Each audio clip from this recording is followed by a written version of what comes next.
Hello, everyone. I'm an English artificial intelligence anchor. This is my very first day in Sebentar dulu. Wah, bahaya.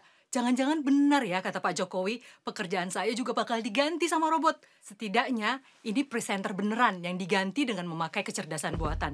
Kata Presiden Jokowi sih, kalau kita tidak menguasai keahlian baru, maka peluang kerja kita bisa diambil bukan hanya oleh pekerja asing, tapi juga digantikan mesin dan robot. Saat kami posting pernyataan Presiden Jokowi ini di laman media sosial DW Indonesia, banyak yang berpendapat bahwa sistem pendidikan di Indonesia perlu dibenahi. Bahkan ada juga menyoroti pentingnya KB, supaya Indonesia tidak sekadar surplus penduduk.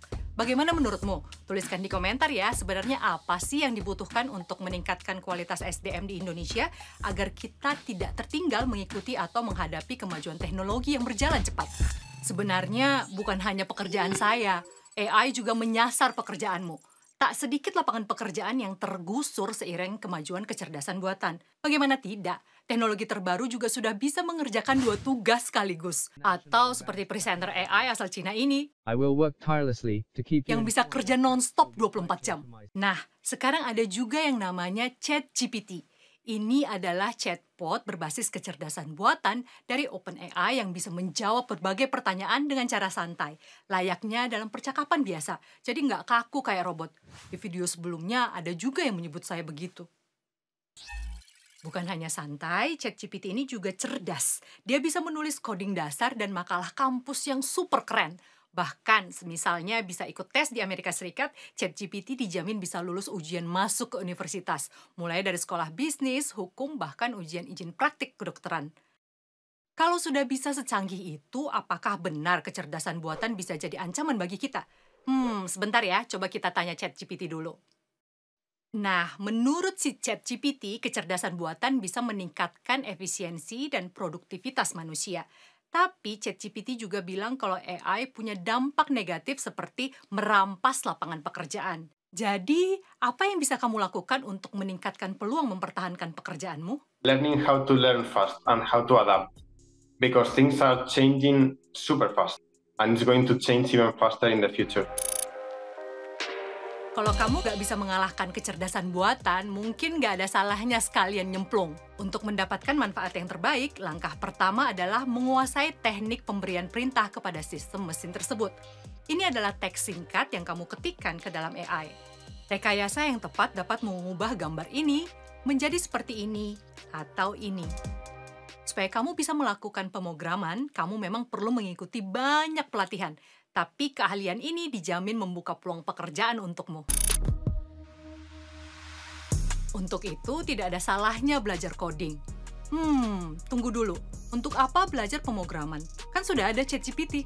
You have to have the ability to assess that the code is well written. That's very important. In the same way that ChatGPT maybe returns a string of text and you realize that there are mistakes there, factual mistakes, the same thing can happen with code.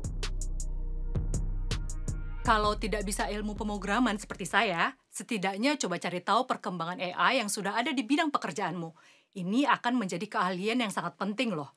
AI misalnya bisa kita manfaatkan supaya nggak perlu lagi melakukan pekerjaan yang membosankan atau berulang. Alat seperti Harvey misalnya dapat menghemat jam kerja para pengacara karena bisa bantu menjawab berbagai pertanyaan seputar hukum.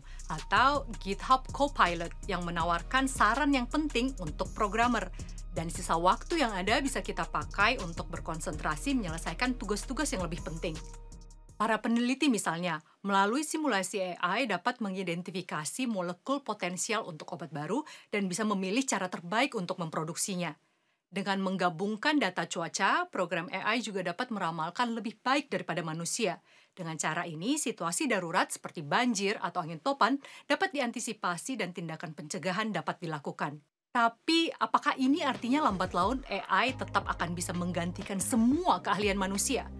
Sebenarnya, kehadiran AI masih jauh dari kenyataan menggantikan manusia, karena AI tidak bisa berpikir kritis dan juga tidak punya kecerdasan emosional. They cannot plan, they cannot reason, they don't have common sense, they don't have a sense for how the real world works, like physics or causality, because those things cannot be learned from data. Tak bisa dimungkiri, AI memang memainkan peran penting di hampir semua bidang pekerjaan.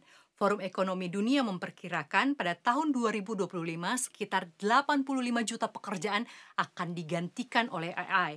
Tetapi ada sekitar 97 juta pekerjaan baru yang hadir berkat AI. Bagaimana menurutmu sahabat DW? Apakah kecerdasan buatan menimbulkan ancaman? Kalau kamu tertarik dengan video topik ini, jangan lupa untuk like ya. Subscribe juga supaya kamu tidak ketinggalan informasi penting lainnya dari kanal YouTube DW Indonesia. Cus!